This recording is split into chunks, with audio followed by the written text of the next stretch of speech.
Om Sri Sai Ram, Gita Vahini, Chapter-15. Discussion of action, the material creation, demigods, and the Lord of the sacrifice, the essence of the Gita, practice to secure the thought of Om at the last moment of life. Then Arjuna prayed that the third subject, karma, could be fully explained to him. Krishna was quite ready to oblige him. He began, Arjuna, the limitation that is necessary for the creation, fostering, and destruction of beings is what is called karma. The movable and immovable are all beings. Why? The very act of the very resolution for creation is karma, the very first which still activates all everywhere. This entire universe and all the moments of and agitations and activities in it are the direct consequence of primal action, karma. My divine will, sankalpa, and as long as my resolution lasts, the stream of action will flow along. It can never go dry as long as I don't will it. All that you do is to get drawn into this flood. Why? You are but currents in this rush, or ripples, or waves. My will has prompted all action, karma. So, action done in consonance with my will becomes part of me. Action karma is of my nature. I manifest myself as action, said Krishna. To the great consternation of Arjuna, he made it clear that all action is divine, of his essence. It is enough if you know that Brahman, the universal, Atma, the individual, and karma are all three me. Knowledge of this will confer release. You need not worry about the rest, said Krishna, as if he wanted to avoid further discussion. Evidently, Krishna wanted to take the chariot into the ranks of foes and start the conflict, for time was flying fast. But Arjuna was adamant. He was different. Ordinary people would not have argued even so long with Krishna. When Krishna says, don't worry about the rest, one should stop worrying. But Arjuna was the right interrogator for Krishna, and Krishna was the right teacher for Arjuna. In fact, they are man-made, Nara Narayana, are not they? Hence, the appropriateness, the interest and value of this dialogue. Arjuna was not content to leave the matter at that. He did not accept Krishna's assurance. Tell me about the remaining three also, O Lord, he pleaded. Save me from the coils of doubt, he prayed. Destroy the darkness and reveal your reality to me, he insisted. At this, Krishna melted a little. He fondly stroked Arjuna's back and replied, do not grieve, I shall tell you all. This perishable creation, Adibhuta, about which I mentioned, is not such a formidable tangle. It is quite within the reach of all. Everything that declines and dies, everything that has form and name, is included in this perishable creation. In other words, the whole perishable creation is lower nature. All these embedded things on this side and on the other and everywhere are this whole perishable creation.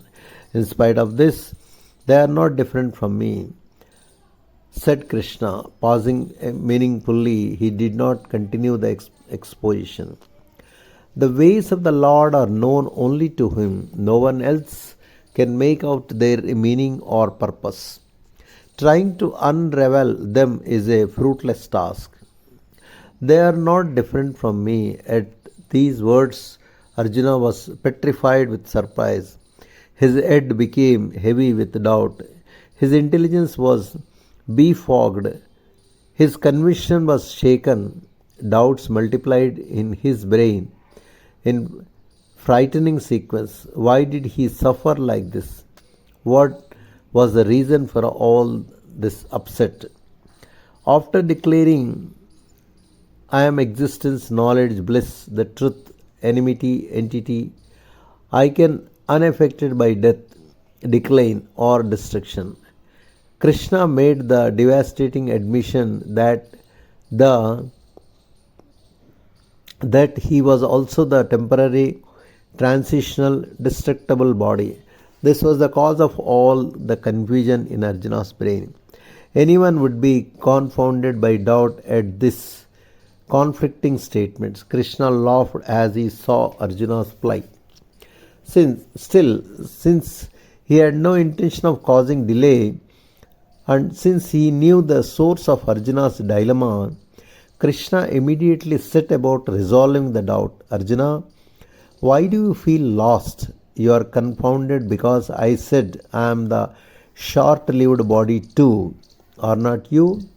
Common folk will be shocked on hearing this. Their reaction will be to reject the idea, for it is difficult to reconcile the two. This body, which is temporary, transitional, and transient, has affinity with me, for I am the base for which it springs. Without me, the body can never be. This will become clear to you with a summary of its origin. Listen to the story of the origins of the body, which clarifies the mystery. The body is primarily indebted for its emergence to the food that the parents consume, isn't it? Where did that food come from? From the earth element, the grains and other materials that grew on the earth.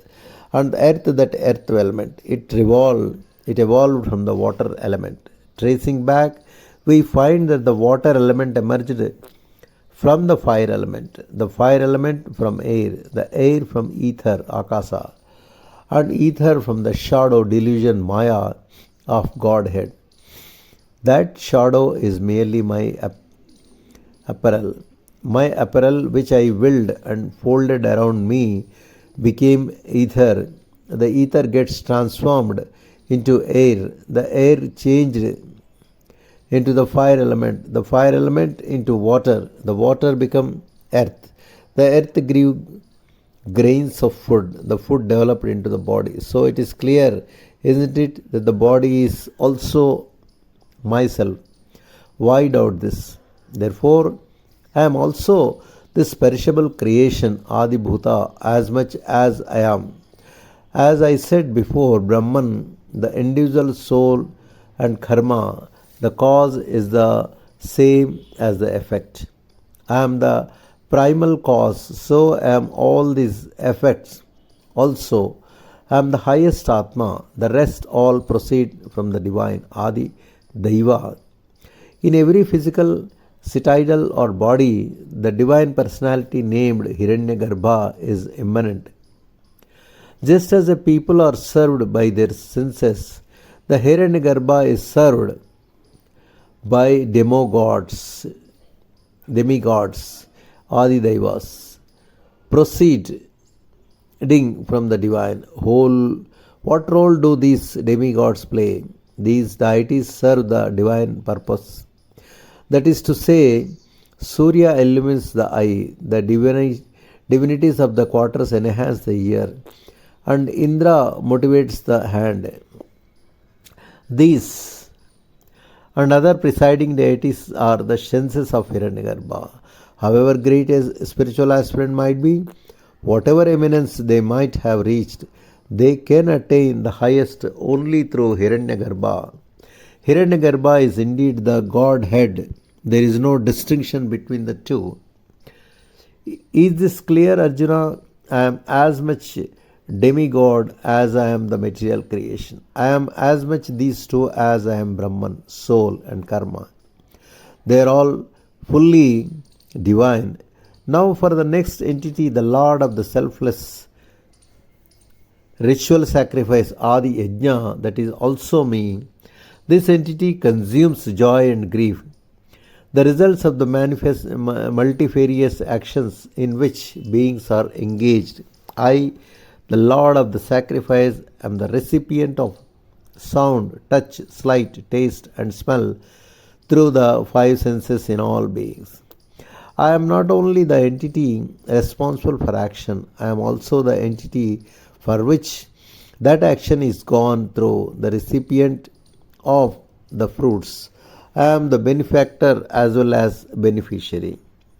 Of course, Krishna was also able to open Arjuna's eyes and clarify this truth. This fact of his being the Lord of the sacrifice Adi Yajna, but ordinary intellects may not be able to grasp these implications. It will be easy if you take some illustrations from life. When you want a breeze, you switch on the fan. When you want light, you switch on the lamp. When you want to cook, you light the stove.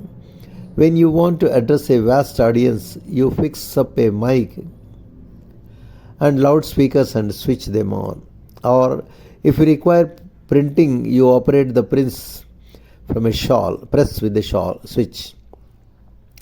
Consider these as separate operations and you will notice that they are unrelated to one another. Light and air, heat and sound are unrelated. They are distinct in every way, it would seem, but for all these, the motivator karta is the same. The electric current, the expressions, the manifestations may be different, but the basis, the inspiration, the latent potency, the base is the same. Like the current, Godhead operates through all instruments and awards the consequences of all the activities of the instruments. He is the bestower of the fruits of all action. Like the current, he is the inner motivator of all beings, since he is the activation of all actions. He is called the Lord of the sacrifice, Adi Yajna. The seventh entity is Om Pranava, which, when pronounced at the moment of death, awards merger with the imperishable highest Atma, Atma itself.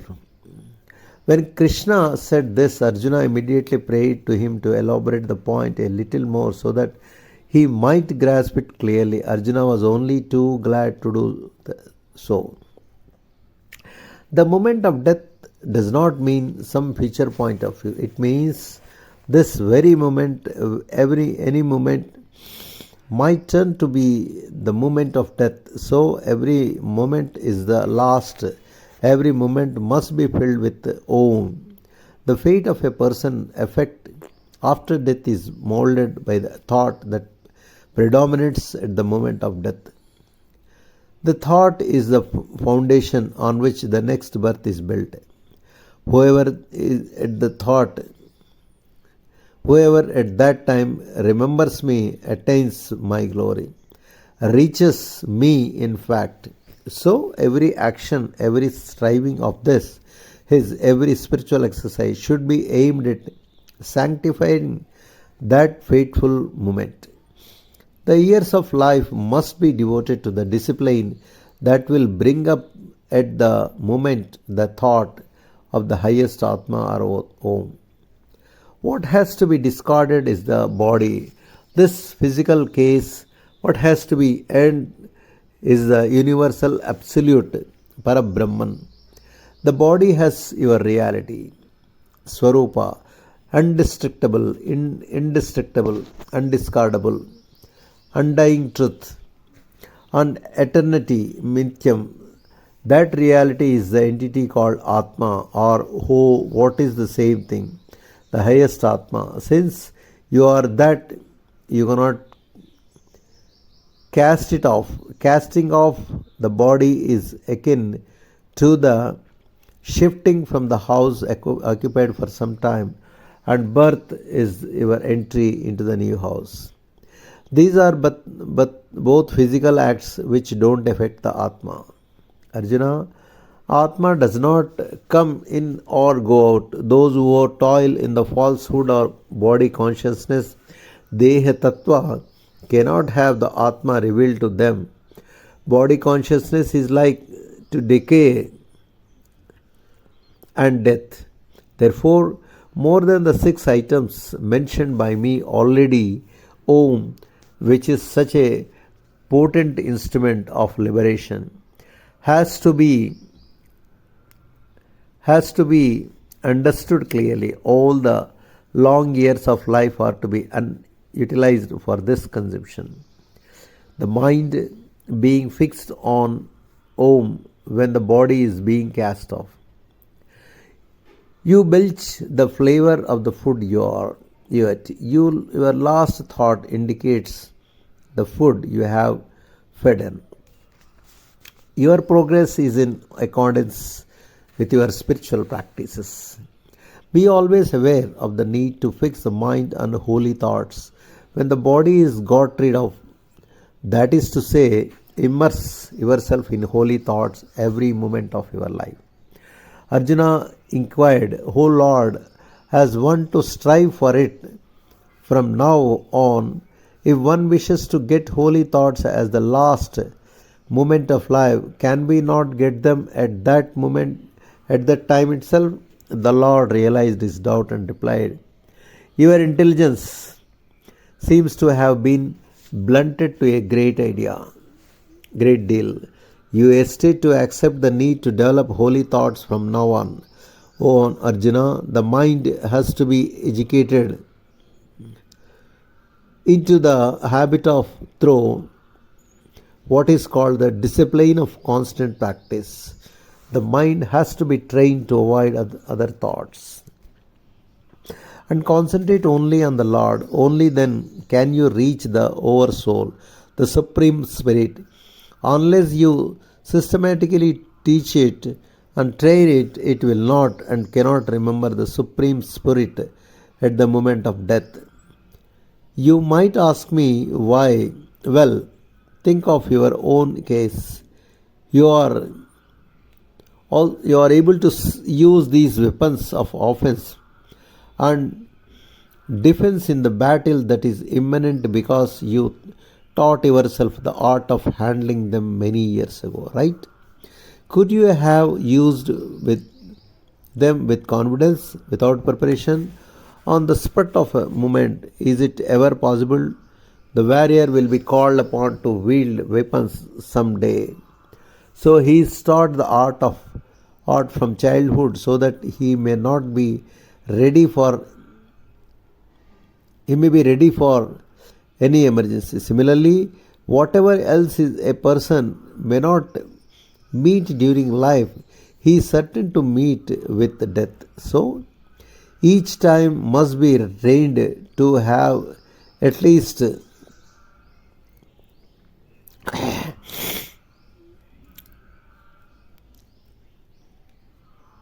must be trained to have it at that time the attitude and thought that are most beneficial to them. Otherwise, life is a failure, a waste. A person unready for this consummation has to suffer the fate that will befall him. No one enters a battlefield in order to suffer defeat. So too, no one voluntarily accepts a fall.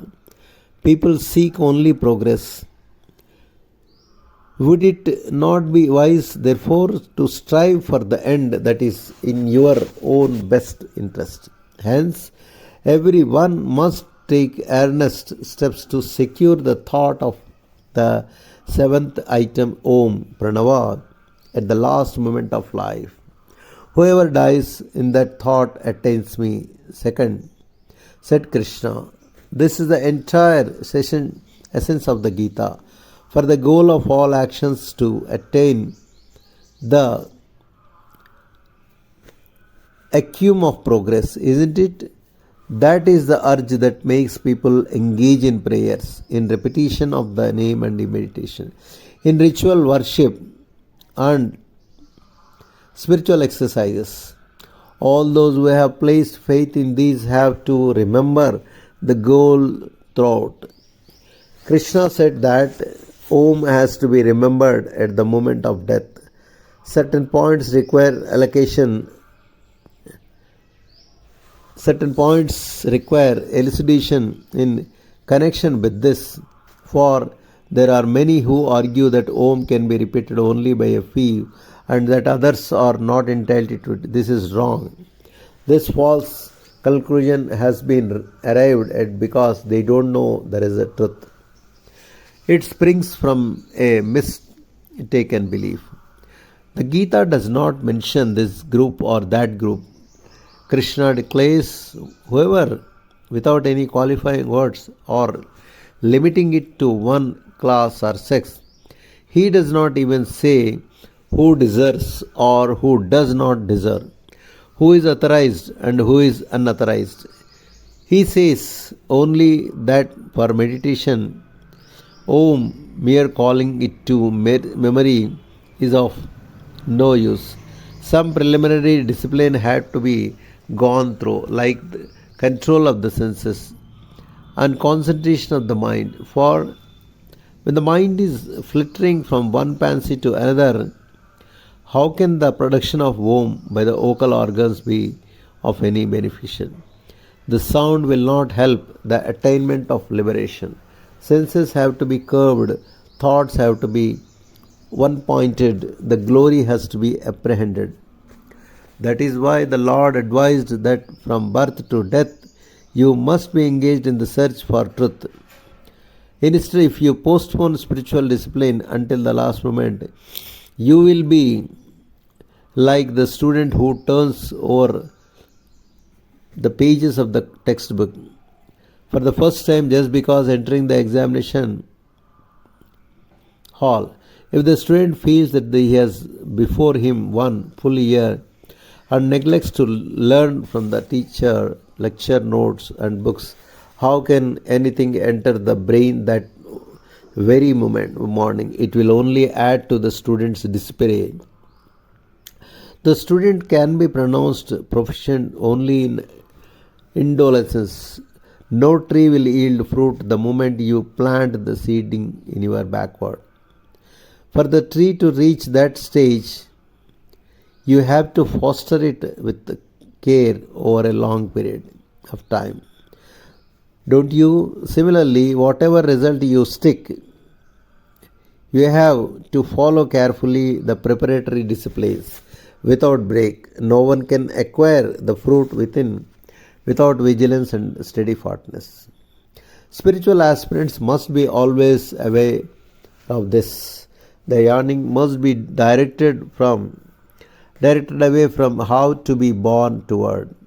How to die for birth depends on how your death takes place. Death comes first, birth happens later. Folk believe that people are born to die and they die so that they may not be born. That is wrong. You are born so that you may not be born again. You die so that you may not die again. That is to say, the one who dies must die through rebirth. Does not happen. When once you die, you should not be born again to meet another death.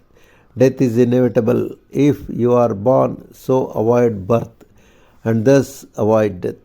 So the spiritual aspirant should aspire not for a good birth but for a good death. You may be born well in a good family or with many favorable circumstances, but subsequent action may not ensure a good health. If a good death is aimed at, the trouble of being born and becoming once again subject to death can be avoided. Everyone born must have the end always in view. Cultivate good habits of thought and action in order to make the end genuinely auspicious. Attaining such an end is the unmistakable sign of winning of God's grace. Jai Sai Ram.